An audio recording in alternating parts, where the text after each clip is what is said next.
Hello guys, welcome back. ഇന്ന് ഞാൻ നബിദിന ദിവസത്തോടനുബന്ധിച്ചുള്ള ഒരു ഡേ ഇൻ മൈ ലൈഫ് കൊണ്ടാണ് വന്നിട്ടുള്ളത്. മദ്രസയിൽ ചെന്ന് ആദ്യം തന്നെ ഫ്ലാഗ് ഹോസ്റ്റ് ചെയ്യുകയാണ് ചെയ്തത്.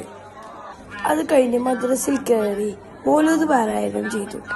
മഴ ആയതുകൊണ്ട് ഞങ്ങൾക്ക് കുറച്ച് വൈകി റാലിക്ക് പോകാൻ. അതാണ് എല്ലാവരും ഇങ്ങനെ ഇരിക്കുന്നത്. മഴയൊക്കെ തോർന്ന് ഞങ്ങളൊന്ന് റാലിക്ക് പോയി. റാലിയിൽ ഫ്ലവർ ഷോ, ചെറിയ ദഫ്, വലിയ ദഫ്, പിന്നെ പൂർവ്വ വിദ്യാർത്ഥികളുടെ ദഫ്, പിന്നെ എല്ലാ മദ്രസ കുട്ടികളും നാട്ടുകാരും ഉണ്ടായിരുന്നു. പോകുന്ന വഴിക്ക് കുറെ മുട്ടായികളും കിട്ടി. അങ്ങനെ ഞങ്ങൾ റാലി തുടർന്നു പോയി. മദ്രസയിൽ ചെന്നപ്പോൾ എല്ലാവർക്കും ഹോർലിക്സ് വിതരണം ഉണ്ടായിരുന്നു. ഞാനത് കുടിച്ചു. അത് കഴിഞ്ഞ് ദുആ ചൊല്ലൽ തുടങ്ങി.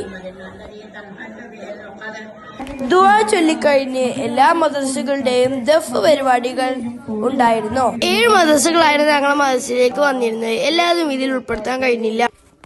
ഇതാണ് എനിക്ക് ഇന്ന് കിട്ടിയ കളക്ഷൻ. അതിൻ്റെ ഇടയ്ക്ക് ജ്യൂസൊക്കെ കിട്ടിയിരുന്നു. ഞാൻ എന്ത് ഉച്ചക്ക് സുഖമായി ഉറങ്ങി എണീറ്റ് മഗ്‌രിബ് നിസ്കരിച്ച് മദ്രസയിൽ പോയി. അവിടെ ഉസ്താദ്മാരുടെയും മുഖ്യ ആൾക്കാരുടെയും പ്രഭാഷണം ഉണ്ടായിരുന്നു. എന്നിട്ടാണ് എല്ലാവരുടെയും മെയിൻ പരിപാടി, പാട്ട് പാടൽ. പാട്ടിന്റെ ഇടക്ക് ഫ്ലവർ ഷോവും ചെറിയ ദഫും വലിയ ദഫും ഉണ്ടായിരുന്നു. എന്നിട്ട് എല്ലാവർക്കും സമ്മാന വിതരണവും നടന്നു. സമ്മാന വിതരണം കഴിഞ്ഞ് എല്ലാവരും വീട്ടിലേക്ക് പോയി.